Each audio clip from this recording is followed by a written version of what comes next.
ঈশান গাড়ি ঘুরালো। এখন তারা চলে যাবে নিজের বাড়িতে। সেখানে যে কি অপেক্ষা করছে আল্লাহ ভালো জানে। পরের দিন সকালবেলা আশফাক শিকদার খাবার টেবিলে খাবার খাচ্ছেন ইরা এবং মাইমুনা শিকদার মিলে। সকলের খাবার সামনে নিয়ে এগিয়ে দিল। কলি বারবার ইশারা করছে ইরাকে আজকে যেন সেও নবীনবরণ অনুষ্ঠানে কলির সাথে যায়। ইরা বেশ ভয় পাচ্ছে, কিভাবে বলবে সে যদি মুখের ওপর না করে দেয়। তাছাড়া কালকে তো শিকদার সাহেবও বলে গেলেন আমি যেন 3 দিন বাড়ির বাইরে না যাই। হয়তো আব্বুকেও বলে গেছে। ইরা দ্বিধার মধ্যে পড়ে আছে, কি বলবে বুঝতে পারছে না। এর মধ্যে কলিবুকে সাহস নিয়ে আশরাফ শিকদারকে বলল, বড় আব্বু, আজকে আমাদের কলেজে নবীনবরণ অনুষ্ঠান। আমি কিন্তু ভাবিকে আমার সঙ্গে করে নিয়ে যাব। তুমি কিন্তু নিষেধ করবে না বড় আব্বু? ছোট্ট মেয়ের এমনভাবে আবদার কি কোনো বাবা ফেলতে পারে? আশরাফ শিকদার নিজেও একজন নরম মনের মানুষ। তিনি এই মুহূর্তে জন্য ভুলেই গেছেন ইরার বাইরে যাওয়ার নিষেধ। আশরাফ শিকদার ইরাকে জিজ্ঞাসা করলেন, তুমি যেতে চাও আম্মু? ইরা কিছু বলল না, মাথা নত করে রেখেছে। হয়তো এর মানে ইরা যেতে চাইছে কিন্তু বলতে পারছে না। তাই আশফাক শিকদার বললেন, আমার ছোট্ট আম্মু, তোমার ভাবিকে সাথে নিয়ে যেতে পারো, তবে একটি শর্ত আছে, মানতে হবে কিন্তু। হ্যাঁ বড় আব্বু, বলো। আমি সব শর্তে রাজি আছি। তোমাদেরকে প্রিয়াস ভাইয়া কলেজে নামিয়ে দিয়ে আসবে। আবার যখন শেষ হয়ে যাবে অনুষ্ঠান তখন গিয়ে নিয়ে আসবে। রাজি কিনা বলো? হ্যাঁ আব্বু, আমি রাজি। থ্যাংক ইউ বড় আব্বু। কথা শেষ করে কলি ইরাকে নিয়ে রুমে চলে আসলো। সবাই শাড়ি পরে যাবে, এখন রেডি না হলে অনেক দেরি হয়ে যাবে। তাই কলি একটা নীল রঙের শাড়ি বের করে নিল পরবে বলে। কলি শাড়ি পরে রেডি হতে হতে ইরা গিয়ে একটা দামি 3 পিস পরে নিল। তারপর কলির রুমে এলো ইরা। 3 পিসটা পরে খুব বেশি আনইজি লাগছে। তাই ইরা কলিকে বলল, আমার তো এই বাসায় তেমন কোনো বোরকা নেই। যদি তোমার বোরকাটা আমার আজকে জন্য দিতে। ইরার এমন সংকোচ বোধ দেখে কলি এগিয়ে গিয়ে বলল, ভাবি, তুমি এত আনইজি ফিল করছো কেন? আমি বোরকা নিয়ে আসছি। বলে কলি নিজের কাবার থেকে একটা কালো রঙের বোরখা ইরার হাতে ধরিয়ে দিয়ে বলল, ভাবি, আমি কিছুদিন আগে আম্মুর সঙ্গে গিয়ে এই বোরকাটা কিনে নিয়ে এসেছিলাম। তুমি নির্দ্বিধায় পরতে পারো। আর হ্যাঁ, ভুল করেও আমাকে ফেরত দেওয়ার চেষ্টাও করবে না। এটা আমার পক্ষ থেকে তোমাকে বিয়ের গিফট। ইরা কলিকে ধন্যবাদ দিয়ে বোরখাটা কলির রুমে পরল। বোরখাটা পরে একদম শেহজাদিদের মতোই লাগছে। আপাতত চোখ ছাড়া কোনো কিছুই দেখা যাচ্ছে না। ওয়াও ভাবি, তোমাকে মাশাআল্লাহ অনেক সুন্দর লাগছে। প্রিয়াস কালকের মতন আজকেও ড্রাইভারকে এক্সট্রা টাকা ধরিয়ে দিয়ে বলেছে আরেকটা নতুন নাটক করে যেন চলে যায়। আয়রাকে গতকালের মতন আজকেও নামিয়ে দিয়ে আসবে। গতকালের মতন ড্রাইভার সত্যি সত্যি নাটক করে চলে গেল। আয়রাও আর কোনো উপায় না পেয়ে প্রিয়াসকে নিয়ে অফিসে চলে গেল। রিফাত কোম্পানির কিছু কাগজপত্র নিয়ে এসেছে। আজকে আদিল এবং অহনা শিকদার না থাকায় পেপারে সিগনেচারটা আশরাফ শিকদারকে দিয়ে করানো হবে। রিফাত বাসার ভেতর অতি দ্রুত প্রবেশ করতেই এক ধাক্কা লাগে কলির সাথে। সেও তাড়াতাড়ি করে নিচে নামছিল। শাড়ির আঁচল ঠিক করতে করতে হুটহাট ধাক্কা খাওয়ায় তাল সামলাতে না পেরে ফ্লোরে ধপাস করে পড়ে গিয়ে চেঁচিয়ে উঠল, ও মাগো বলে। রিফাত হাতের ফাইলগুলো রেখে কলিকে টেনে তুলতে চাইলে কলি এক ধমকে দূরে সরিয়ে দেয়। রাগে কটমট করতে করতে বলে, চোখের মাথা খেয়ে নিয়েছেন নাকি? চোখে দেখতে পান না? রিফাত শান্ত গলায় বলল, না তো ম্যাম, আমি তো দিন কানা, আপনি হয়তো জানেন না। আমি দিনে ঠিক মতন চোখে দেখতে পাই না। বিশ্বাস না হলে স্যারকে জিজ্ঞেস করতে পারেন। রিফাতের এমন নমনীয় কথায় কলি খুব করে বিশ্বাস হলো রিফাতের কথা। আহারে বেচারা, এত সুন্দর স্মার্ট দেখতে, শেষে কিনা দিন কানা। মায়া হচ্ছে এই দিন কানার জন্য। তাই কলি কিছুটা এগিয়ে গিয়ে রিফাতের কাগজগুলোকে হাতে তুলে দিয়ে বলল, সরি, আমি তো বুঝতে পারিনি যে আপনি দিনকানা। ইটস ওকে ম্যাম, আপনাকে সরি বলতে হবে না। মেয়েরা নাকি সরি বলে না। এই মেয়ে যে হুট করে সরি বলল, এটা কি মেয়ে নাকি অন্য কিছু চিন্তার বিষয়? বলে কলি বাইরের দিকে চলে গেল। আর রিফাত কাগজগুলো নিয়ে এগিয়ে গেল আশরাফ শিকদারের দিকে। কলির ঠিক 2 মিনিট পর ইরাও নিচে আসলো। ফোনটা নিজের রুম থেকে আনতে গিয়েছিল। বাইরে কলি দাঁড়িয়ে আছে, প্রিয়াসকে কোথাও দেখতে পাচ্ছে না।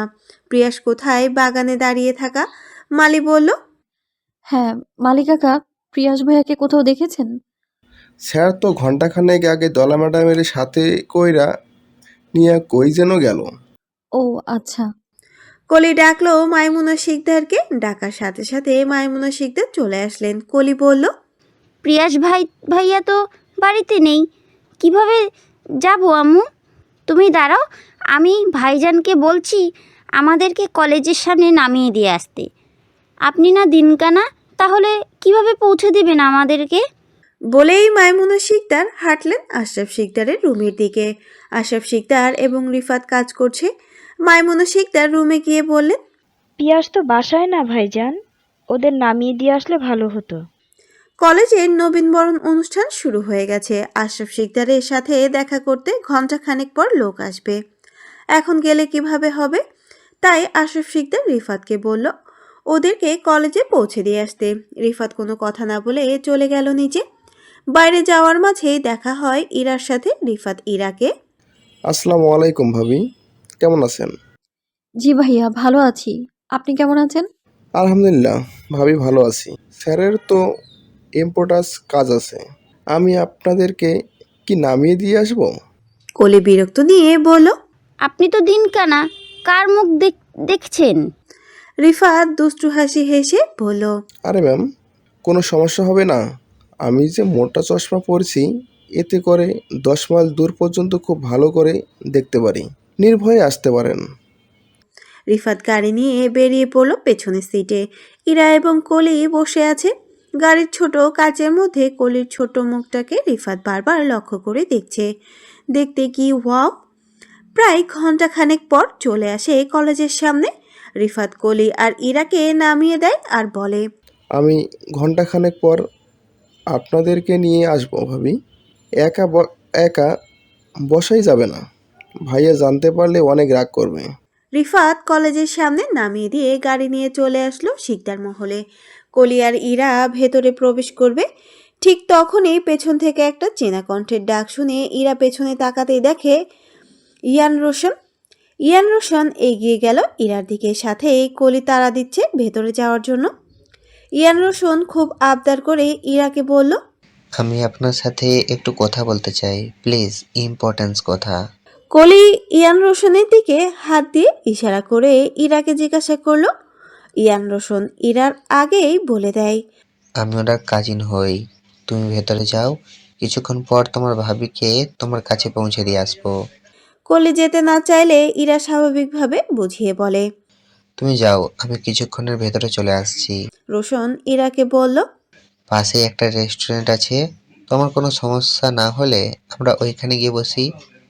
ইরা কিছু বলল না, হয়তোবা যেতে চাইছে। কলেজ থেকে 5 মিনিট দূরে একটা রেস্টুরেন্টে গিয়ে বসলো। রোশন কফি অর্ডার দিয়ে ইরার দিকে তাকিয়ে বলল, আমার সাথে এক কাপ কফি তো শেয়ার করাই যায়, তাই না পূর্ণিমার চাঁদ? ইরা কিছু সংকোচ নিয়ে বলল, প্লিজ, আমাকে এইসব নামে ডাকবেন না। আমার একটা নাম আছে, ইরা। আপনি এই নামেই আমায় ডাকবেন। কেন, এই নামে ডাকলে কি খুব বেশি অসুবিধা হয়ে যায়? হ্যাঁ, অনেক। আমি যেহেতু মানুষটা আপনার নই, তাহলে কেন আপনি আমাকে ওরকম নামে ডাকবেন? আমি তো তোমাকে আমার করেই নিতে চেয়েছিলাম, কিন্তু মাঝখান থেকে ছক্কা মেরে দিল আদিল, আমার হতেই দিল না তোমাকে। থাক সেসব অতীত। আমাকে কেন নিয়ে আসলেন এখানে?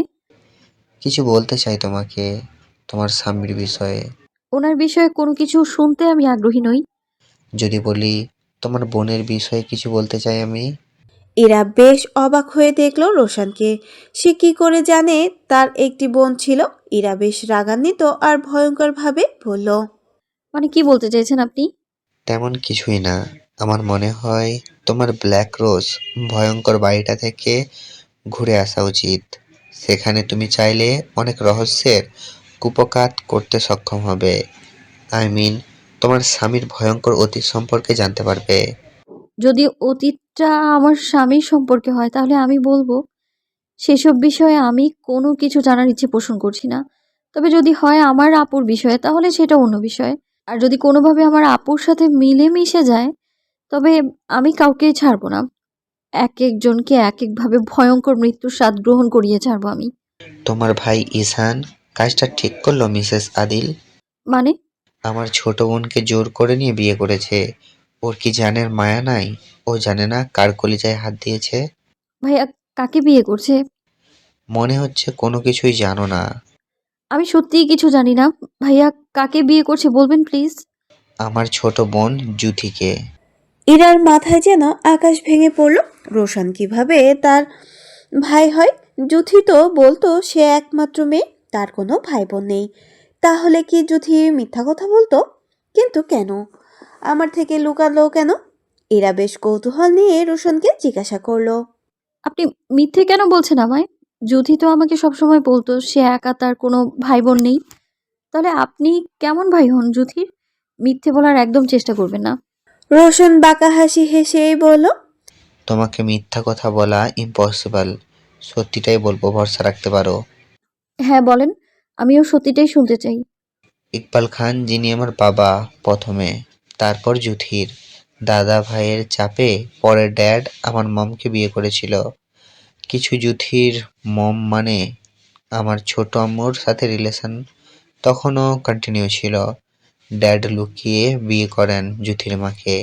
এখন সবার চোখে আমরা সৎ ভাই বোন। এমনকি জুথির চোখেও সে কখনো তার ভাই হিসেবে আমাকে স্বীকৃতি দেয়নি। ইরা দীর্ঘশ্বাস নিয়ে বলল, ও, এখনই এত কষ্ট পেলে হবে মিসেস আদিল? এখনো তো তারা জানে বেঁচে আছে। কষ্টগুলোকে জমিয়ে রাখো, একবারে না হয় ফেলে দিও। আমার একটা বিষয় নিয়েই অনেক বেশি আফসোস হচ্ছে। মানে? আঘাতটা আমি যেখান থেকেই করি না কেন, সবটাই সম্পূর্ণভাবে গিয়ে লাগবে তোমার মনে। যার চোখের পানি সহ্য করতে পারি না, তাকে তাকেও কাঁদতে হবে। পরবর্তী দিন বা সময় কেমন হবে তোমার জন্য জানা নেই। তবে তুমি চাইলে সবকিছু ছেড়ে আমার কাছে চলে আসতে পারো। আমি হাসিমুখে তোমাকে আমার করে নিব চাঁদ। Trust me. ইরা তার ছেলের হাসি হেসে বলল, আবেগ নিয়ে বসে থাকবে না প্লিজ। জীবন কারো জন্যই থেমে থাকে না। আমাদের অপ্রত্যাশিত বিয়েটা হয়ে গিয়েছে, আর আমিও এখন বিয়েটাকে মেনে নিয়েছি। আপনি এমনটা আশা করবেন না প্লিজ, যে আমি নতুন করে আপনার জীবনে ফিরে আপনি নামক মানুষটাকে পূর্ণতা দিয়ে আসব। আমার জীবনে খারাপ কিংবা ভালো একটা মানুষ আছে। জানি না পরবর্তী জীবনটা কেমন হবে, তবে আমি ইচ্ছে পোষণ করছি ওই মানুষটাকে নিয়ে সারা জীবন কাটানোর। তাহলে কি বলতে চাইছো? তুমি আর কখনো ফিরবে না আমার জীবনে? সেটা অসম্ভব। তার আগে যেন আমার মৃত্যু মঞ্জুর হয়। এতটা ঘৃণা আমার প্রতি? আপনি এখন আমার জীবনে মৃত্যু সমতুল্য। আমাদের আর কখনো দেখা না হোক, এই দেখাই শেষ দেখা হোক। রোশন বাঁকা হাসি হেসে বলল, এই দেখাটাই শেষ নয়, বরং শুরু। তোমাকে এই মৃত্যুর সমতুল্য মানুষটির সাথে বারবার দেখা করতে হবে চাঁদ। আজ আসি। বলে ইরা হাঁটতে শুরু করলো। রোশন ও আর ইরা বসে রইল না, ইরার পেছন পেছন হাঁটা ধরলো। কফিটা পড়ে রইল টেবিলে। রোশন পেছন থেকে ইরাকে ডেকে বলল, এই চাঁদ। ইরা থেমে গিয়ে দাঁড়ালো। রোশন এগিয়ে গেল, ইরার ঠিক সামনে এসে দাঁড়ালো। চোখে চোখ পড়তেই ইরা বলে উঠল, এই অসহায়ত্ব দৃষ্টি নিয়ে আমার দিকে তাকাবেন না প্লিজ। কেন মায়া হয়? ইরা চুপ করে আছে। রোশন বাঁকা হেসে বলল, তাহলে কবে যাচ্ছেন মিসেস আদিল গোয়েন্দাগিরি করতে? অতি দ্রুত। আর চলে যান আপনি, কেউ দেখলে সমস্যা হবে আমার। বলেই ইরা কলেজের নবীনবরণ অনুষ্ঠানে ঢুকে পড়ল। ইরার ফোন সাইলেন্ট। ইতোমধ্যে আদিল কয়েকশোবার কল করেছে ইরাকে। ইরার ফোন পার্স সহ কলির কাছে দিয়ে গিয়েছিল। ঈশান জুথিকে বাড়িতে নিয়ে আসার সময় ইচ্ছে মতো ভয় দেখিয়ে নিয়ে এসেছিল। তার বউ জানতে পারলে এটা সেটা করবে। বাড়ির আসার পর তো তেমন আহামরি কিছুই হয়নি, বরং ঈশানের পরিবার থেকে খুব তাড়াতাড়ি জুথিকে মেনে নিয়েছিল। অতিরিক্ত টেনশনে জুথির বেশ জ্বর এসেছে। জুথির মা হাজার হাজার বার কল করেছে। অনেক রাতে বেশ বাধ্য হয়ে কলটা রিসিভ করেছিল ঈশান। বিয়ের বিষয়টা জানালে তিনি সঙ্গে সঙ্গে ফোনটা কেটে দেন। ঈশান এখনও ঠিক মতন জুথির পরিবারকে চেনেই না। জুথির জ্বরের তাপমাত্রা বেশি হওয়ায় রাতেই একজন ডক্টরকে কল করে বাসায় এসেছিল। কিছু হালকা মেডিসিন দিয়ে গিয়েছিল। তারপরও শরীরের তাপমাত্রা না কমলে হসপিটালে যেতে বলেছেন ডক্টর।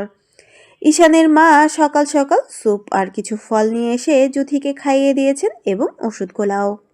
ঈশান যেহেতু একজন সফটওয়্যার ইঞ্জিনিয়ার, তার তেমন খুব বেশি কাজের চাপ থাকে না। ঈশান তার বাবার শরীরও আগের থেকে অনেকটাই সুস্থ, তাই এখন আর ঈশানকে কোম্পানি দেখাশুনো করতে হয় না। ঈশান জুথির পাশে বসে মাথায় আলতো করে হাত দিয়ে বলল। এখনো কেমন ফিল করছো? জুথির কপাল থেকে ঈশানের হাতকে ছাড়িয়ে অন্যদিক করে শুয়ে বলল। ঠিক আছি আমি, টেনশন করতে হবে না আমাকে নিয়ে। আমি বলেছি একবারও যে আমি তোমাকে নিয়ে টেনশন করতেছি? আপনার আমাকে নিয়ে টেনশন করতে হবে না, আপনার আরেকটা বউ আছে না, তাকে নিয়ে করেন গা। ঠিক বলছো, আমি বরং ওর কাছে যাই। এই শোনেন, কি বলবো তাড়াতাড়ি বলো। তাকে কোথায় লুকিয়ে রেখেছেন সত্যি করে বলেন। কাকে? আপনার প্রথম বউকে। আমার ঠেকা পড়ছে যে তোমাকে বলতে হবে। যাও গিয়ে খুঁজে বের করো। বলেই ঈশান হেঁটে রুমের বাইরে চলে আসলো। জুথিও তার বিপরীতে মুখ ফুলিয়ে বসে রইল। আদিল এতবার ফোন করেছে তাও কিনা এরা কল ধরছে না। আদিল মিটিংয়ের কনফারেন্স রুম থেকে বের হয়ে সোজা কল করলো আশরাফ শিকদারকে, যে কিনা এই মুহূর্তে নির্বাচন নিয়ে বেশ ব্যস্ত তার পদপ্রার্থী দল হিসাবে। শহরের অন্যতম দলীয় দল অংশগ্রহণ করতে চাইছেন।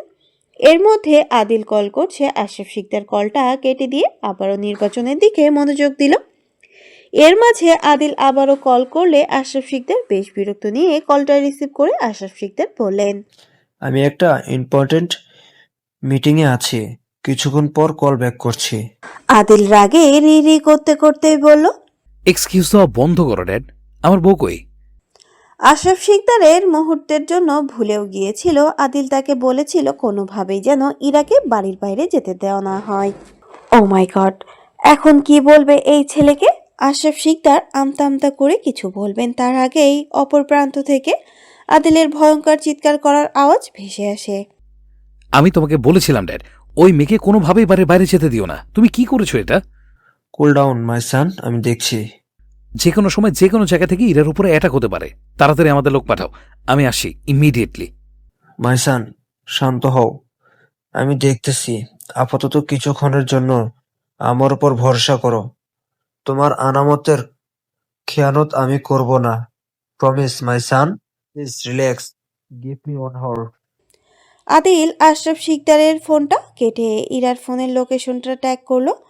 আরও বেশ কয়েকবার ইরার নম্বরে কল করলো, বারবারের মতন কল রিসিভ করলো না। এই মুহূর্তে মাথায় কোনো কিছু কাজ করতেছে না। আদিল ফোনটা বের করে কল করলো রিফাতকে। অফিসের বেশ কাছেই কলের কলেজ। রিং হওয়ার সাথে সাথেই কল ধরলো রিফাত। কল রিসিভ করে হ্যালো বলতেই। রিফাত, কই আছো তুমি? ভাই, আমি তো ভাবিকে আনতে যাচ্ছি। তোর সাহস কিভাবে হলো আমার বউকে আমার অনুমতি ছাড়া বাড়ি বাইরে নিয়ে গেছিস? আমি বাড়িতে আসি, তোদের কার ঘরে কয়টা মাথা আছে আমিও দেখব। আদিলের এমন হঠাৎ করে এত রাগের কারণটা রিফাত বুঝতে পারল না, তবে ধারণা করলো হয়তো কোনো কিছু নিয়ে একটা হয়েছে, নয়তো এমনভাবে কথা বলার মানুষ আদিল নয়। রিফাত তো কাঁপা কাঁপা গলা নিয়ে বলল। ভাই, আপনি ঠিক আছেন? শান্ত হন প্লিজ। আমি ঠিক আছি। তোর ভাবিকে বলবি ইমিডিয়েটলি যেন আমাকে কল করে, যদি তার জানের মায়াটা থাকে। ওকে ভাই। রিফাত সত্যি সত্যি কলেজের ভেতরে গিয়ে আদিলের নাম্বারে কল করে ইরার হাতে ধরিয়ে দিয়ে বলল। ভাই, কথা বলতে ভাবি। তোর ফোনটা কোথায়? পার্স রে? তোর ফোন কি আমি পার্সে রাখার জন্য দিয়েছি? মানে? তোর কি জানার মায়া নেই? না। আমাকে বাধ্য করিস না এই মুহূর্তে বাংলাদেশে ব্যাক করতে, তাহলে কিন্তু। আদিলের ভয়ঙ্কর রাগটা নিমেষেই উধাও হয়ে গেল। মনের কথা বুঝলা কেমনে? আপনার সাথে থাকতে থাকতে আপনার মতোই ফালতু হয়ে গেছি, তাই সবকিছু অতি দ্রুত বুঝতে শিখে গেছি। স্বামী হই তোমার, সম্মান দিয়ে কথা বলো। অবশ্যই। আমার মাননীয় সম্মানিত স্বামী মহাশয় মিস্টার আদিল শিকদার বলেন, সম্মানের সাথে বাড়িয়ে আপনি চাইলে এক চিমটি বিষও দিয়ে দিতে পারেন। জানি জানি, তোমার থেকে এর বেশি আশা করা আর পান্তা ভাত খেয়ে বেঁচে থাকা একই কথা। ইরা আর কথা না বাড়িয়ে ফোনটা রিফাতকে দিয়ে দিল। রিফাত হ্যালো বলতে আদিল বলল, আর বেশ খানিকক্ষণ ওখানে থাকাটা তাদের জন্য সেফ নয়। তাড়াতাড়ি যেন সবাইকে নিয়ে বাসায় চলে আসে। রিফাত সম্মতি জানিয়ে কলটা কেটে দেয়। এতক্ষণ কথা বলার কারণে আরেকটি কল ওয়েটিং ভেবে কেটে গেছে।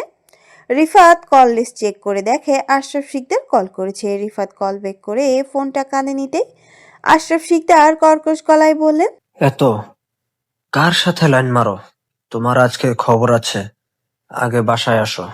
রিফাত কাঁদো কাঁদো গলায় বললেন, লাইন কেন বলছেন স্যার? আমার জি ফর গার্লফ্রেন্ডও নাই। আহারে বেচারা, তোমার এত দুঃখ কষ্ট আমাকে আগে বলবো না? বলতেই কি হতো স্যার? আমি একজন স্বরাষ্ট্রমন্ত্রী, তুমি ভুলে যাও কিভাবে?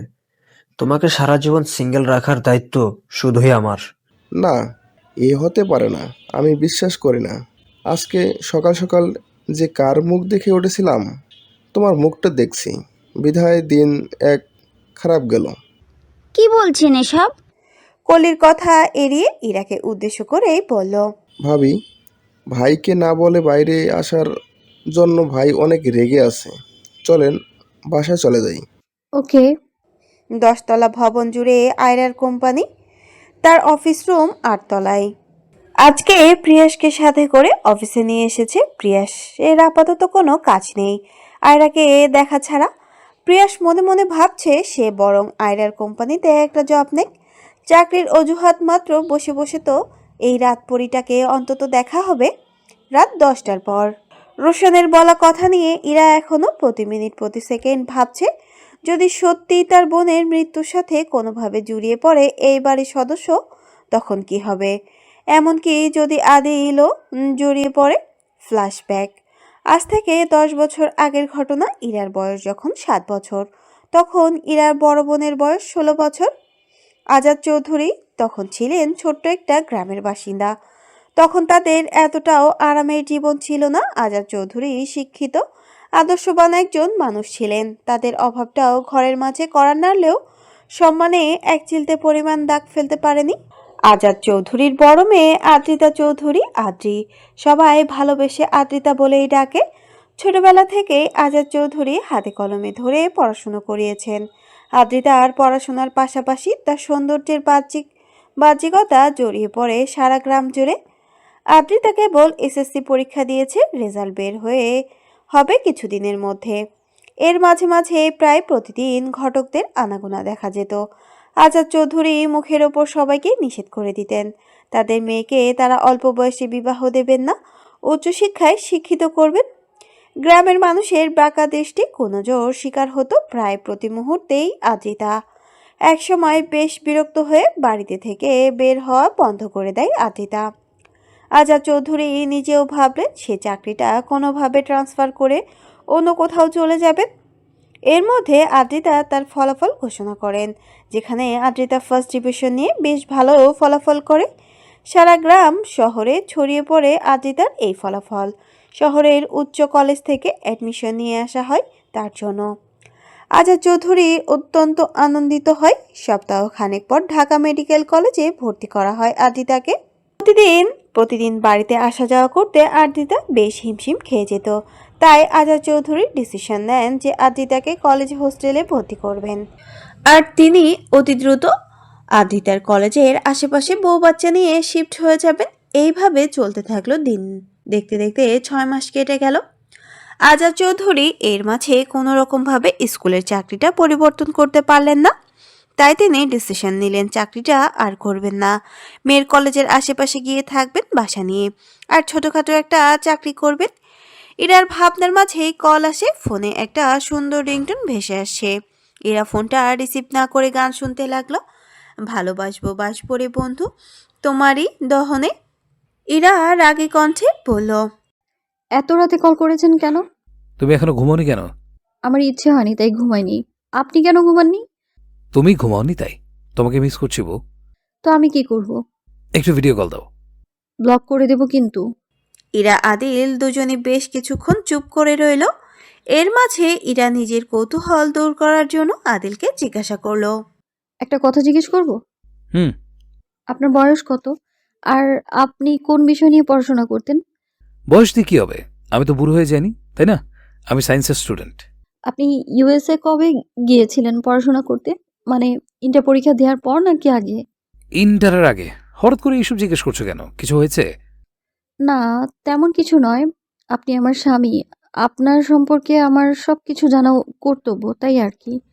ইরার খুব বেশি সময় লাগলো না ৯-৬ মেলাতে। আচ্ছা, আমার আগেও কি আপনার জীবনে কখনো কোনো প্রেম এসেছিল? কি বলছো এসব? কি খাইছো? মানে পিনিকে আছো? বলেন না প্লিজ। না, ওইরকম কিছু ছিল না আমার জীবনে। উল্টাপাল্টা ভাবা বন্ধ করো আমাকে নিয়ে। আমাকে নিয়ে বেশি ভাবতে গেলে নিজেকেই ভুলে যাবে। অতীত ভুলে গিয়ে বর্তমানকে নিয়ে বাঁচতে শেখো। কেন? আপনার কি অতীত ভয়ঙ্কর? ঘুমাও, অনেক রাত হয়েছে। বলেই আদিল ফোনটা কেটে দিল। যে মানুষটার কথা শেষই হয় না, সে কি না কথা শুরু করার আগেই বাই বলে চলে গেল। তাহলে কি সত্যি সত্যি আদিলও জড়িয়ে আছে?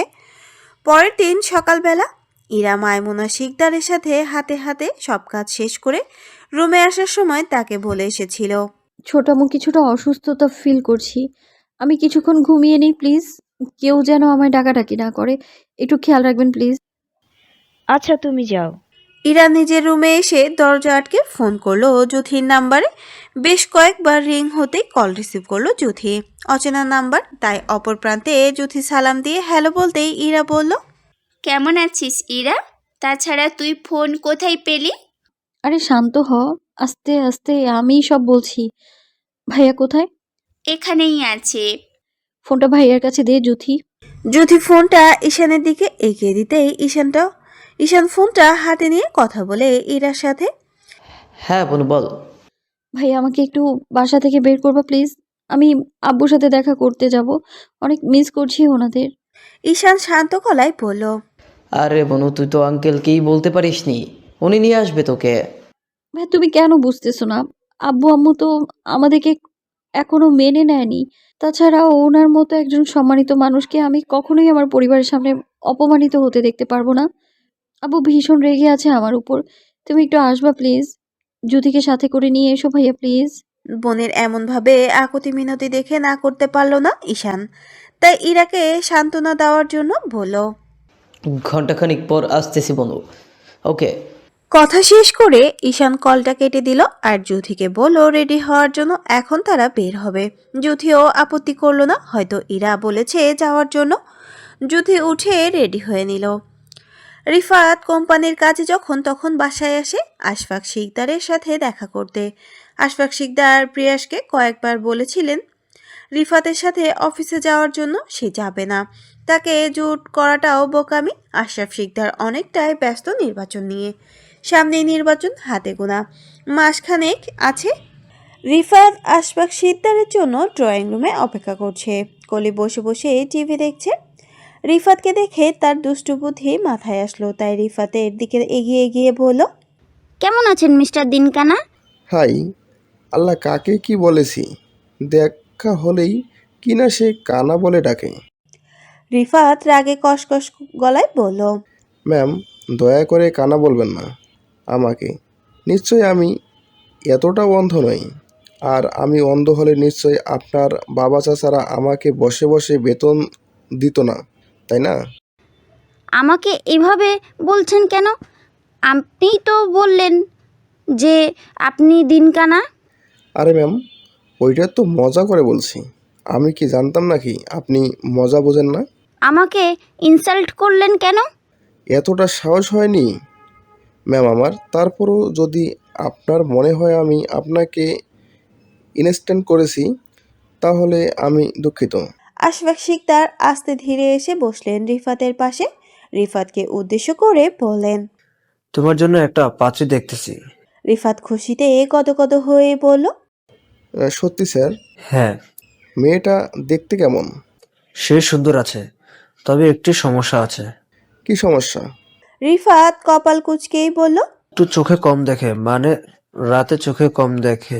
কলি পাশ থেকে বলে, পারফেক্ট ম্যাচিং বড় আব্বু। একদম দিনকানা তো আরেকজন রাতকানা। রিফাত কাঁদো কাঁদো গলায় বলল, বিয়ে ক্যান্সেল। আমি বিয়ে করব না। ঈশান আর জুথি বাড়ির ভেতরে প্রবেশ করতে আশফাক শিকদার ঈশানকে ইঙ্গিত করেই বলল, this is not fair young man, তুমি কাজটা ঠিক করোনি। ঈশান আশফাক শিকদারের পাশে বসে আশফাক শিকদার মানানোর জন্য বলল, সরি আঙ্কেল, আমার একদমই মনে ছিল না, তবে আপনার জন্য আজকে একটা সারপ্রাইজ আছে। কি? আমি তো শুভ কাজটা সেরে ফেলেছি। আশফাক শিকদারের আগে এই পাশ থেকে রিফাত বলে উঠল, ভাই, কাজী কিন্তু আমার 100 টাকা এখনও ফেরত দেয় নাই।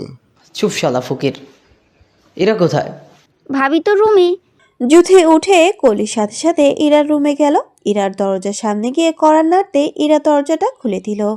কলিকে সাথে দেখে কিছুটা বিরক্ত হলো, তাই কিছুটা চালাকি করে কলিকে পানির কথা বলে নিচে পাঠিয়ে দিল। ইরা জুথিকে বলল এই মুহূর্তে পেট ব্যথা নাটক করতে, তাকে যেভাবেই হোক বাড়ির বাইরে যেতে হবে। জুথি আর কোনো কথা না বলে কান্না করতে শুরু করলো। পেট ব্যথা বলে ঈশান সহ ড্রয়িং রুমে সবাই ছুটে আসলো ইরার রুমে। কি হয়েছে জানতে চাইলে ইরা জানায় জুথির অনেক পেট ব্যথা করছে, এখনই হাসপাতালে নিয়ে যেতে হবে। ঈশান আর দাঁড়ায় না, সোজা জুথিকে কোলে করে নিয়ে গাড়িতে তোলে। রিফাত যেতে চাইলে ঈশান জানায় এখন যেতে হবে না, যদি দরকার পড়ে আমি কল করব, তখন আসবি। জুথিকে ইশারা ইরা শক্ত করে ধরে বসে আছে। ইরা ফোনটা বাসায় রেখে এসেছে ইচ্ছাকৃতভাবে, যাতে করে আদিল লোকেশন ট্র্যাক করতে না পারে। ঈশান কাছাকাছি একটা হাসপাতালে নিয়ে যেতে চাইলে ইরা বলে, ভাইয়া, ব্ল্যাক রোজ বাড়ির লোকেশনটা কই বলো তো? ঈশান কিছুটা কৌতূহল নিয়েই বলল, কেন? এমনি বলো না। ঈশান লোকেশনটা ইরাকে বলে দেয়। সেদিন ইরা জ্ঞান শূন্য ছিল বলে জায়গাটা চিনতে পারেনি, তবে আজ ঠিক খুঁজে বের করে নিবে। হাসপাতালে জুথিকে ভর্তি করা হলো আপাতত 2 দিনের জন্য, অথচ জুথির কিছুই হয়নি। সবটাই ইরার নাটক। ইরা ঈশানকে বুঝিয়ে বাড়িতে পাঠিয়ে দিল, বলল, ভাই তুমি চলে যাও, কালকে সকালে আবার এসো। আমি জ্যোতির পাশে আছি, যদি কোনো প্রয়োজন হয় আমি অবশ্যই তোমায় কল করব। ইরা কোনো রকম ঈশানকে বুঝিয়ে বাড়িতে পাঠিয়ে দেয়। ইরা আর 1 মিনিটও দাঁড়ায় না। ইরা একা ওই ভয়ঙ্কর বাড়িতে যেতে চাইলে জুথি বলে, অসম্ভব, আমিও যাব তোর সাথে। ইরা জুথিকে কোনোভাবে মানাতে না পেরে তাই সাথে করে নিয়ে যায় সেই ভয়ঙ্কর বাড়িটিতে। ইরা ফোনটা বেজেই চলেছে। প্রায় ঘন্টাখানেক ধরে আদিল রাগে কটমট করতে লাগলো। নিজেকে কন্ট্রোল করতে না পেরে সামনে রাখা ছোট্ট টি টেবিলটা বরাবর সহজুড়ে এক লাথি মারে, সাথে সাথে গুড়িয়ে ভেঙে যায়। এমন শব্দ পেয়ে পাশের রুম থেকে অহনা শিকদার এবং আদিব দৌড়ে ছুটে আসে আদিলের কাছে। অহনা শিকদার গম্ভীর গলায় জিজ্ঞাসা করলেন, হোয়াট রং উইথ ইউ? এমনভাবে পাগলামি করছো কেন? এটা তোমার বাসা নয়। আদিল রাগে দাঁতে দাঁত পিষে বিড়বিড় করতে করতে বলল, ও আমাকে জীবনেও শান্তি দেবে না। আমার সুখ কেন ওর সহ্য হয় না? আমার পাসপোর্ট রেডি করো, I am going to Bangladesh. Ashraf Shikdar গম্ভীর মুখে বসে আছেন। আজকাল কি যেন হয়ে চলেছে এ বাড়িতে। মাইমুনা শিকদার 1 গ্লাস পানি এগিয়ে দিয়ে বললেন, ভাইজান আপনি ঠিক আছেন? হ্যাঁ, আমি ঠিকই আছি। আদিসকে বলো একটু আমার রুমে আসতে। আচ্ছা ভাইজান। আশরাফ শিকদার উঠে নিজের রুমের দিকে এগোতে লাগলেন। শরীরটা বেশ ক্লান্ত। রাত পরে তোমার কি কাউকে ভালো লাগে? হঠাৎ করে এই প্রশ্নটা কেন? এমনি তুমি বাংলাদেশি কোম্পানি ওপেন করেছো কেন? তুমি কি তাহলে আর ইউএসএ যাবে না? জানি না, আপাতত এই কাজটাকে প্রফেশনালভাবে নিতে চাইছি। ওহ, তোমার আজকে রাতে একটু সময় হবে? কেন? আসলে আমার একটা বন্ধুর জন্মদিন উপলক্ষে একটা নাইট ক্লাবে প্রোগ্রামের আয়োজন করেছে। তুমি চাইলে আমাকে আমার সঙ্গে করে নিয়ে যেতে পারো। আয়রা গম্ভীর গলায় বলল, নো থ্যাঙ্কস, আমি ড্রিঙ্ক করি না। ওইসব নাইট ক্লাবে যাওয়ার মতন মেয়ে আমি নই। প্রিয়া শান্ত গলায় বলল, হেই, তুমি কি মাইন্ড করলা? আমি তো মজা করে বলেছি তোমাকে। আই নো তুমি ওই রকম মেয়ে নাও, but I like you. What's? Nothing. আফামনি, আপনি অসময়ে এই বাড়িতে কেন? স্যার জানে আপনার এখানে আসবার কথাটা? পারুলের এমন কথায় ইরা কিছুটা হাইপার হয়ে বলল, কেন এই বাড়িতে কি আমি আসতে পারি না? পারুল আমতা আমতা করেই বলল, কেন আসতে পারবেন না ম্যাডাম? এটা তো আপনার বাড়ি। আহেন, বহেন। ইরা আর জুথি গিয়ে বসলো সোফায়। পারুল গিয়ে 2 কাপ কফি বানিয়ে নিয়ে আসলো। দুজনে এই জন্য ভয়ে হাত পা কাঁপছে ঠকঠক করে। ইরার এই অসময়ে আসাটা পারুল কোনোভাবে মেনে নিতে পারছে না। পারুলের মনে হচ্ছে এরা গেট দিয়ে বাড়িতে এসেছে।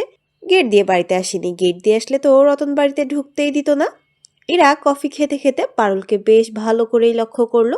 দেখলো যে এই মুহূর্তে ভয়ে নেতিয়ে আছে।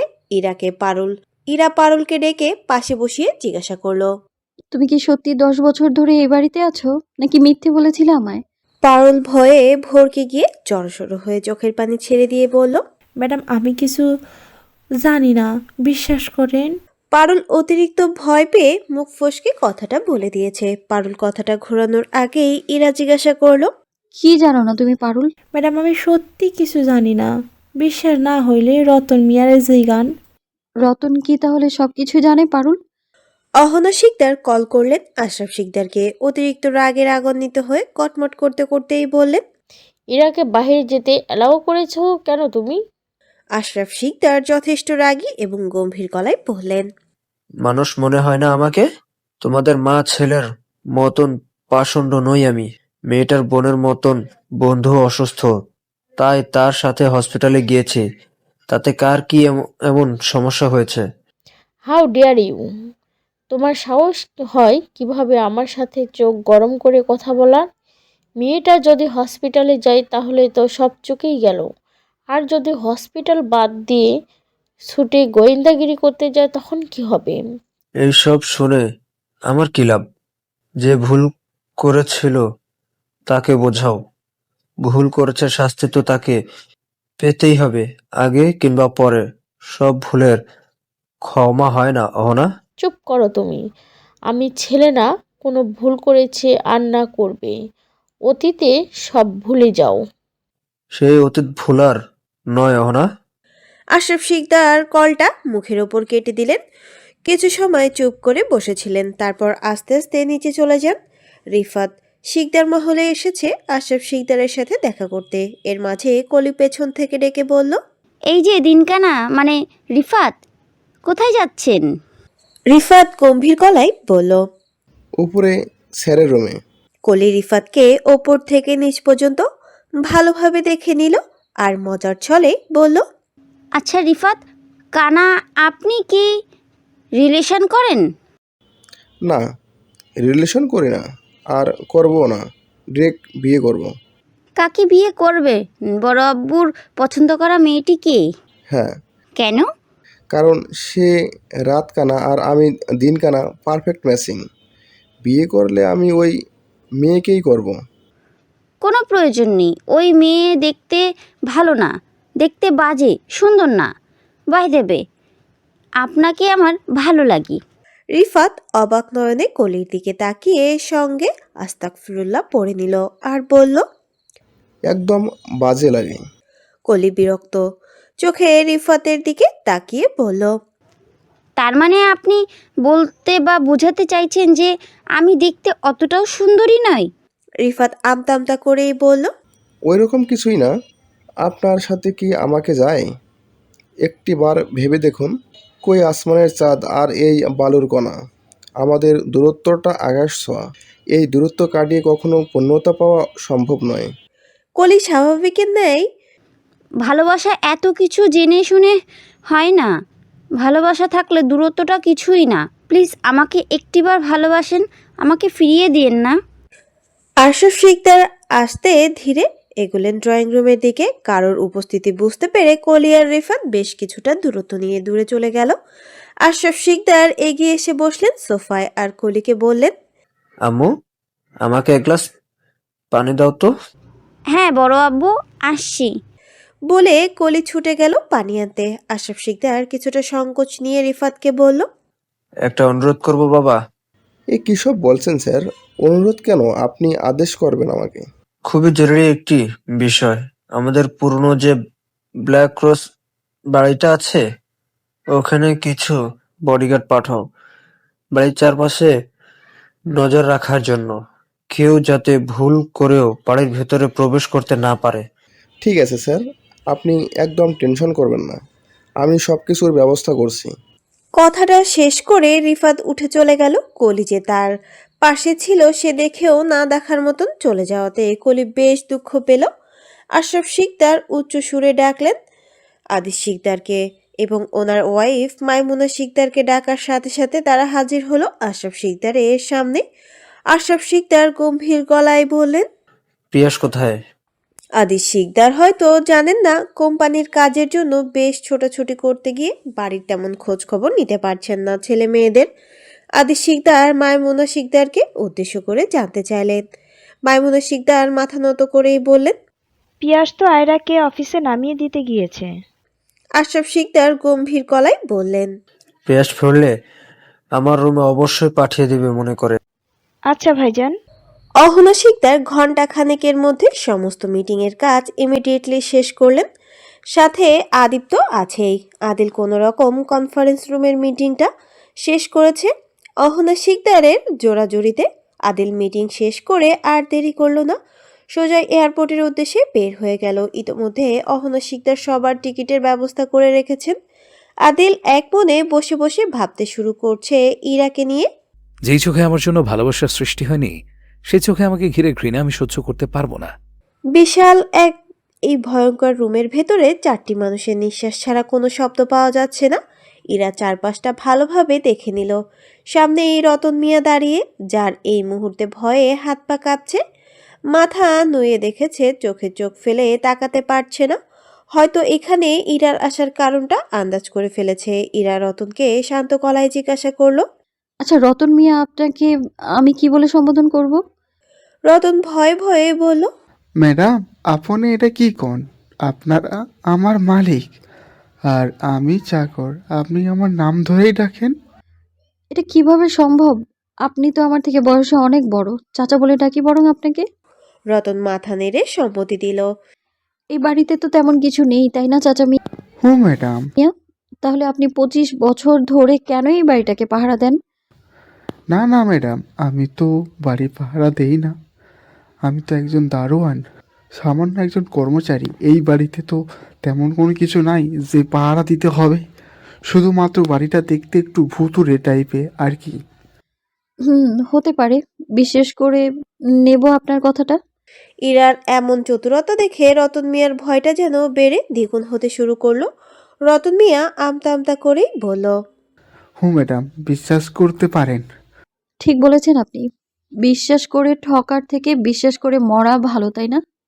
মানে প্রিয়াস আয়রার পাশ দিয়ে ঘুরঘুর করছে। প্রিয়াস কি বলতে চাইছে আয়রা বেশ ভালোভাবে বুঝতে পারছে, কিন্তু আয়রা তো নাইট ক্লাবে যায় না। তাছাড়া প্রিয়াস ছেলেটা তো খারাপ নয়, খারাপ হলে নিশ্চয়ই এতগুলা দিন ঠিক বুঝতে পেরে যেত। প্রিয়াস হয়তো বন্ধুত্ব ভেবেই বলেছিল নাইট ক্লাবে যাওয়ার জন্য, কিন্তু আয়রা শুধু শুধু মাইন্ড করলো। তাহলে কি তার উচিত প্রিয়াসের সাথে যাওয়া? আয়রা বেশ কিছুক্ষণ চিন্তা ভাবনা করে বলল, কয়টায় যাব তোমার সাথে তোমার বন্ধুর বার্থডে পার্টিতে? প্রিয়াস যেন নিজের কানকে এত সহজে বিশ্বাস করতে পারছে না। প্রিয়াস খুশিতে কত হয়ে বলল, রাত 9টার পরে। ওকে। আদিল প্লেনের মাঝেও ছটফট করছে। সে অনেকটাই উত্তেজিত। তার এই মুহূর্তে মনে হচ্ছে ইরাকে মাথার ওপর তুলে একটা আছাড় মারতে। তার কথা অমান্য করার সাহস পেল কোথা থেকে এই মেয়ে? ফোনটা পর্যন্ত ফেলে গেছে। ওকে কাছে পেয়ে নিয়ে একবার কাঁচা চিবিয়ে খেয়ে ফেলবো। ওকে জানের মায়া নেই না, অসভ্য মেয়ে। তোর যদি কিছু হয়ে যায় আমি শেষ হয়ে যাব। তুই বুঝতে পারিস না কেন? প্লিজ অন্তত আমার জন্য নিজের খেয়ালটা রাখ। আদিলকে এমন হাইপার হতে দেখে আদিলের হাতের ওপর হাত রেখে শান্ত গলায় বলল, ভাই তুমি টেনশন করো না, ভাবি ঠিক আছে। ভাই তুমি ভাবিকে অনেক বেশি ভালোবাসো তাই না? ভাই তোমাকে আগে কখনো এত পাগল করে দেখিনি।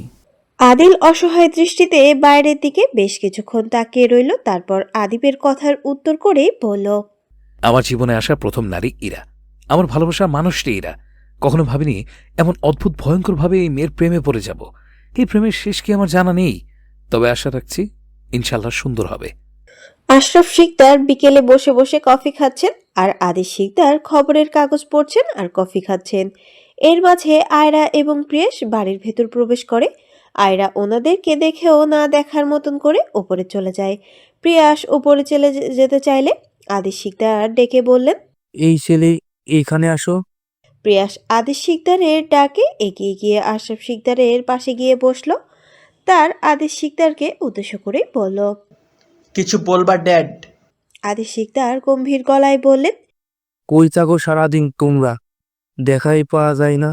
লাফাঙ্গাদের মতন সারাদিন ঘোরাফেরা করো নাকি? কোম্পানির কাজগুলা করলেও তো পারো। তোমাকে কি আমি এমনি এমনি পড়াশোনা করিয়েছি? বেকারদের মতন চলাফেরা তোমার? প্রিয়াস বিরক্তি নিয়ে কপাল কুঁচকে বলল, এইগুলা বলার জন্য ডাকছো? জ্ঞান না দিয়ে অন্য কিছু বলার থাকলে বলো, নয়তো আল্লাহ হাফেজ। প্রিয়াস উঠে চলে যেতে চাইলে আশরাফ শিকদারের উচ্চ ধমকে পুরো শিকদার মহল কম্পিত হয়ে উঠল। প্রিয়াস আশরাফ শিকদারের রাগের গতিবেগ বুঝতে পেরে কথা না বাড়িয়ে চুপ করে গিয়ে বসে পড়ল আশরাফ শিকদারের পাশে। হয়তো এখানে অহনা শিকদার থাকলে প্রিয়াসের গালে পরপর কয়েকটা থাপ্পড় বসিয়ে দিত বাবার মুখের উপর কথা বলার জন্য। আশরাফ শিকদার রাগী গম্ভীর গলায় বললেন, আমি তো তোমার পরিবর্তনটা চেয়েছিলাম। আমি তো পরিবর্তন হয়েছি বড় আব্বু, আমি অনেকটাই ভালো হয়ে গেছি। চুপ করো বেয়াদব ছেলে।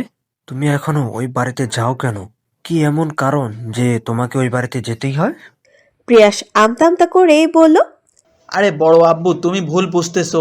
আমি এখন তো এই বাড়িতে যাই না। আদিস শিকদার উঠে দাঁড়ালেন। দাঁড়িয়ে প্রিয়াসের শার্টের কলার টেনে ধরে রাগী গলায় গর্জন করে বললেন, এক ভুলের ক্ষমা বারবার হয় না, তুমি জানো না? লাস্ট ওয়ার্নিং দিচ্ছি তোমাকে। এরপর যদি কোনো ভুল করো তোমাকে ধাক্কা দিয়ে বাসা থেকে বের করে দিব। প্রিয়াস রাগে কটমট করতে করতে বলল, এটাই বলা বাকি ছিল ড্যাড, আমি তো তোমার নিজের ছেলে নই, থাকলে এই কথাটা বলার সাহস দেখাতে না। আদিস শিকদার রেগে গিয়ে বললেন, তুমি আমার নিজের ছেলে হলে এতদিনে তোমাকে কয়েকশো টুকরো করে আমি নদীতে ফেলে দিতাম। মাইমুনা শিকদার সিঁড়ির এক পাশে দাঁড়িয়ে কাঁদতে লাগলেন। তার এতটাও সাহস হয়নি যে বড় ভাসুরের সামনে গিয়ে দু চারটা রেগে কথা বলবেন। প্রিয়াসের পাশে থাকা একটি চেয়ারে লাথি মেরে রেগে সিঁড়ি দিয়ে উপরে নিজের রুমে চলে গেলেন। কান্নারত মাইমুনা শিকদার চুপ করে সবটাই দেখলেন।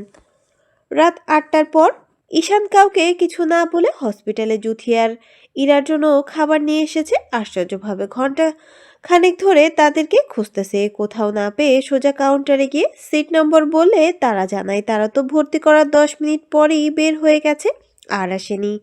ঈশান রাগে কটমট করতে লাগলো। ফোনটা বের করে জুথিকে কল করলো।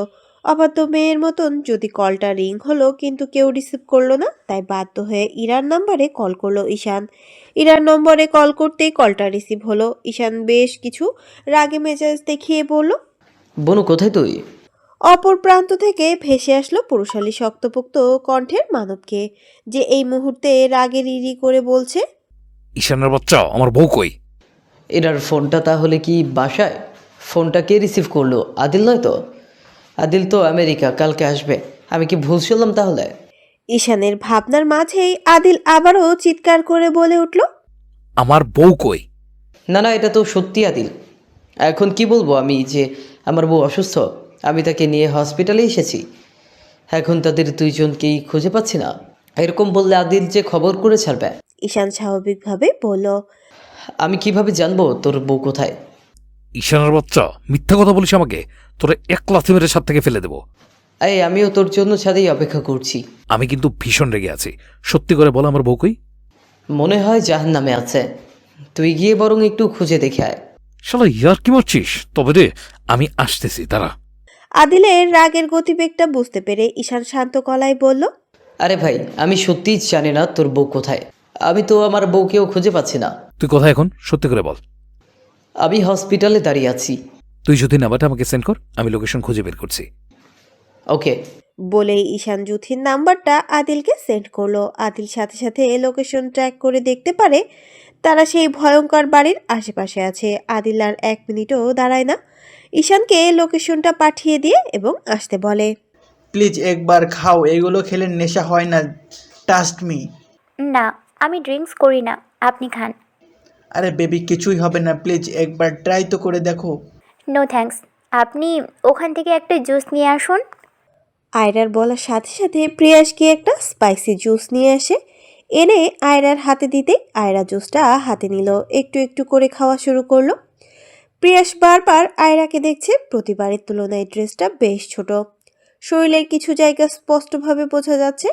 প্রিয়াস বারবার আয়রাকে বাজে নজরে দেখে উপভোগ করছে। আয়রার মাথা ঘুরছে। আস্তে আস্তে চেয়ারের পাশে মাথা রেখে গা এলিয়ে দিল। মুহূর্তে গভীর ঘুমে আচ্ছন্ন হয়ে গেল। প্রিয়াস মনে মনে দুষ্টু হাসি হেসে নিল, কারণ জুসের মধ্যে ঘুমের ওষুধ মেশানো ছিল।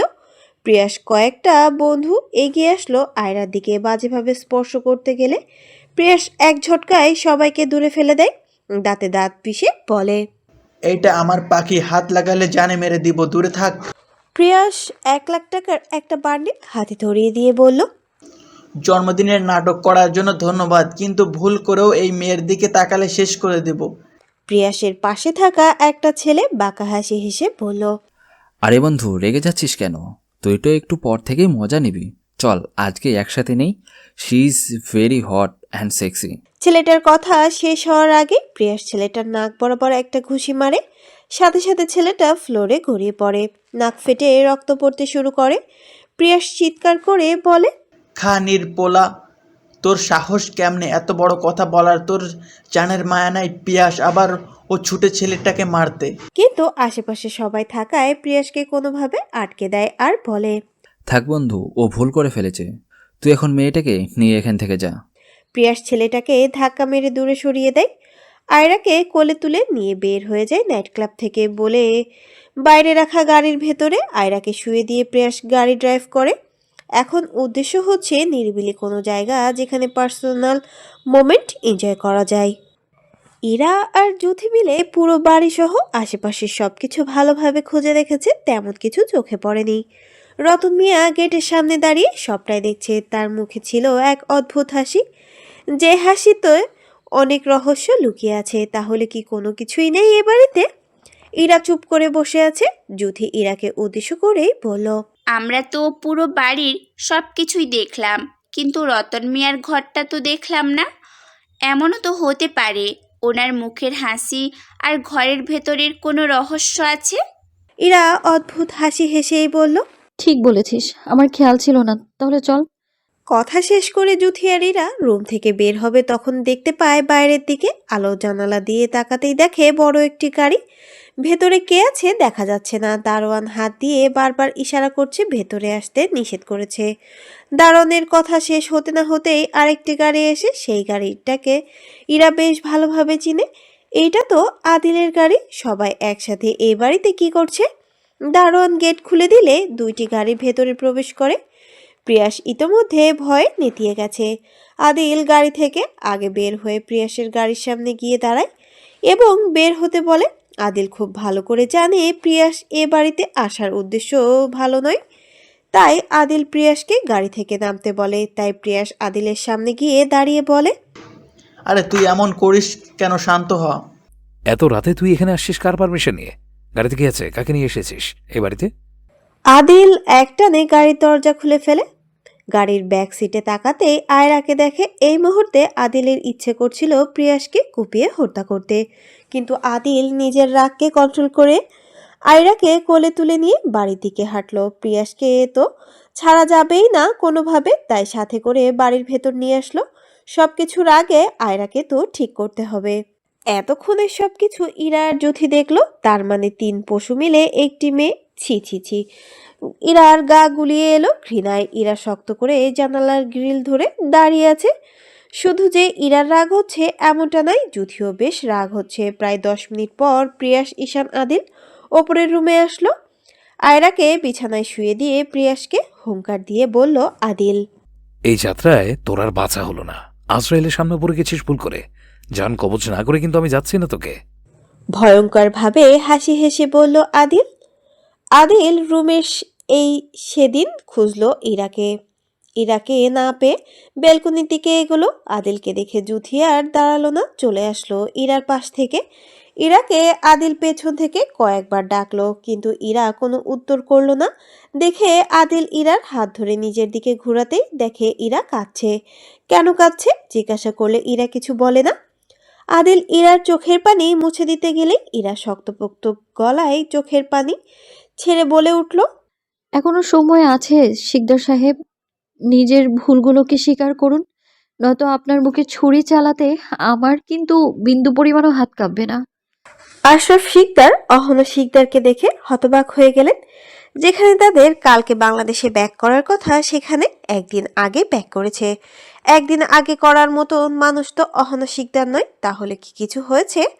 অহনা শিকদার গম্ভীর মুখে বসে আছেন দেখে আশরাফ শিকদার এগিয়ে গিয়ে বসলেন অহনা শিকদারের পাশে।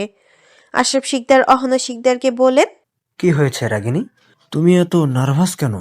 অহনা শিকদার নিজের গম্ভীরতা থেকে বেরিয়ে আশরাফ শিকদারকে বললেন, তোমাকে আরেকটা করাবো, তাই তো একটু নার্ভাস আর কি। বিয়ে করাবে সেটা তো সুসংবাদ, তাহলে নার্ভাস হচ্ছ কেন? খুশি হও, এতদিনে তুমি আমার মনের মতন সিদ্ধান্ত নিয়েছ।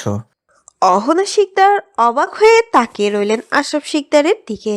এ কাকে দেখছে, বুঝতে পারছে না? বয়স কত হয়েছে জানা আছে? এ সময় কেউ কি বিয়ে করার জন্য রাজি হয়? আর এই যে মন্ত্রী তো বিয়ে করার জন্য 4 পায়ে রেডি। আশরাফ শিকদার বাঁকা হেসে বললেন, বিয়ে করাতে 4 পা লাগে না রাগিনী, 2 পা লাগে। আমার তো 2 পা আছে, তাহলে বলো শুভ কাজটা কবে করব? কেন নয়, অতি শীঘ্রই করব শুভ কাজ। মানুষের যখন মরার পাখনা গজায় তখন তোমার মতো অদ্ভুত অদ্ভুত স্বপ্ন দেখে। দেখতে পারো, সমস্যা নেই, আমি বাধা দিব না তোমাকে। মানে বিয়ে করাবা না? মজা করলা? এটা কেমন মজা রাগিনী? আমি মানি না। কি মানো না? এই যে বিয়ে করব, আমি একজন স্বরাষ্ট্রমন্ত্রী, তুমি ভুলে যাচ্ছ কেন? আমি 2টা না, বরং 4টা বউ ডিজার্ভ করি। ও রিয়েলি? আমার ঝাড়ুটা কই? এটা ঠিক করনি তুমি অহনা। বিয়ের কথা বলে আমার নিষ্পাপ মনটাকে ভেঙে দিয়ে এখন ঝাড়ু খুঁজতেছো? ছি ছি অহনা, তোমার এত অধঃপতন হয়েছে আমি ভাবতেও পারিনি। ছি, অসভ্য মন্ত্রী। আপনার বুকে ছুরি চালাতে আমার বিন্দু পরিমাণও হাত কাঁপবে না শিকদার সাহেব। কেন চালাবে আমার বুকে ছুরি? কি ভুল করেছি আমি এমন? আপনি পাপী। হ্যাঁ, হতে পারে আমি পাপী। পাপটা আদৌ তোমার সাথে করেছি? না, তাহলে? পাপ তো পাপই হয় যার সাথে করেন না কেন। গোয়েন্দাগিরি করা বন্ধ করো, স্বামীকে মারার পায়তারা করা বন্ধ করো, স্বামীকে কিভাবে সেবা করতে হয়, ভালোবাসতে হয় সেটা শিখো, কাজে লাগবে। কোনো প্রয়োজন নেই আপনার মতো চরিত্রহীন মানুষকে ভালোবাসার। চরিত্রহীন যদি হয়েও থাকি তাহলেও আমি তোমার স্বামী, আমার পায়ে নিচে তোমার জান্নাত। আপাতত আপনার পায়ের নিচে জুতো ছাড়া আমি অন্য কিছুই দেখতে পাচ্ছি না। দেখবি কেমনে শালি? মন দিয়ে কিছু খুঁজিস, খালি খুঁজিস স্বামীর ভুল, শালি করতে করতে জাহান্নামে যাবি। অবশ্যই, গেলে তো আপনাকে সাথে করেই নিয়ে যাব। একসাথে জাহান্নামে যাওয়ার প্রস্তুতি নিন শিকদার সাহেব। চলার কপাল, মুখের উপরে থ্রেট দিয়ে যায়। আদিল আরেকটু এগিয়ে যায় ইরার দিকে। আদিলের সামনের দিকে এগোতে দেখে ইরা পেছনের দিকে যেতে থাকে। ব্যালকনির এক পাশে গ্রিল থাকায় ইরা আর পেছনের দিকে যেতে পারে না। আদিল ইরার মুখ বরাবর নিজের মুখ এগিয়ে নেয় ইরার দিকে। ইরা কপাল কুঁচকে চোখ বন্ধ করে ফেলে। আদিল ইরার কোমর ধরে নিজের খুব খুব থেকে খুব কাছে টেনে আনলো। এইদিকে ইরা কাঁপা কাঁপা গলায় বলল, প্লিজ আমায় বাজেভাবে স্পর্শ করবেন না একদম। আদিল কপাল কুঁচকে বলল, স্বামী তার স্ত্রীকে কখনো বাজেভাবে স্পর্শ করে না। আমার ছোঁয়াকে বাজে মনে না করে পবিত্র মনে করো। এরকম ছোঁয়া তুমি প্রতি মিনিটে, প্রতি সেকেন্ডে, প্রতি ঘন্টায় পাবে জান। আমি এই বাজে কিংবা পবিত্র কোনো ছোঁয়াই চাই না আপনার কাছ থেকে। স্বামী হই তোমার, আর কত দূরে ঠেলে দিবে আমাকে? এবার তো একটু ভালোবাসো আমাকে। প্রয়োজন নেই, আমি আপনাকে। আপনাকে কি? ছাড়ুন আমায়। বলে ইরা কোনো রকম আদিল থেকে নিজেকে ছাড়িয়ে নিয়ে রুমের ভেতরের দিকে এগিয়ে গেল। আয়রা শুয়ে আছে, দেখতে যেন ঘুমন্ত পরীর মতন লাগছে। শরীরের জামা কাপড় বেশ ছোট। রুমের ভেতর 3জন পুরুষ মানুষ, ইরা নিজেও একটা মেয়ে, তাই ইরা এগিয়ে গিয়ে বিছানার পাশে রাখা একটা কমফোর্টার গিয়ে ঢেকে দিল আয়রার পুরো শরীর। প্রিয়ার সোফায় গায়ে এলিয়ে দিয়ে ফোন দেখছে আর বাঁকা নজরে ইরাকে দেখছে। ইরা এই বিষয়টা বেশ কয়েকবার লক্ষ্য করলো, কিন্তু কিছু বলল না। তার কাছে তো কোনো প্রমাণ নেই প্রিয়াসের বিরুদ্ধে। তার তাকানোটা বেশ বাজে। জুথি বেশ দূরে বসে আছে ঈশানের সাথে। ঈশান এগিয়ে গিয়ে বসলো জুথির কাছে। ঈশানের কাছে যাওয়া দেখে জুথি বেশ কিছুটা দূরত্ব নিয়ে বসতে চাইলো। ঈশান এক হাতে জুথিকে টেনে ধরে রাগে ফুসফুস করতে করতেই বলল, সমস্যা কি? দূরে যাচ্ছ কেন? কেন? কাছে আসার কথা ছিল বুঝি? হ্যাঁ, তুমি জানো না? জেনে কি হবে? কয়টা লাগে আপনার? ঈশান অবাক হয়ে বলে, মানে কি কয়টা লাগে আমার? নাটক করেন আমার সাথে? দেখে তো মনে হচ্ছে ভাজা মাছটাও উল্টে খেতে পারেন না। তাহলে তুমি ঠিকই দেখছো, আমি সত্যি ভাজা মাছ উল্টে খেতে জানি না। তুমি চাইলে উল্টো করে মাছের কাঁটা বেছে আমাকে খাইয়ে দিতে পারো, আমি কিছু মনে করব না। হুম, খুব ঠেকা পড়েছে আমার। সরুন, আমার সামনে থেকে দূরে যান। আর যদি না যাই তাহলে কি করবা? তাই না? বলেই যুথি ঈশানের হাতটা টেনে নিয়ে এসে সহ জোরে এক কামড় বসিয়ে দেয়। এতটাই জোরে কামড় বসায় যে সবগুলো দাঁতের কামড় স্পষ্ট। ঈশান ব্যথায় ঢুকরে উঠে যুথিকে ছাড়ানোর চেষ্টা করলো। যুথি আরও সহ জোরে কামড় বসায়। ঈশান যুথিকে শান্ত করার জন্য বলল,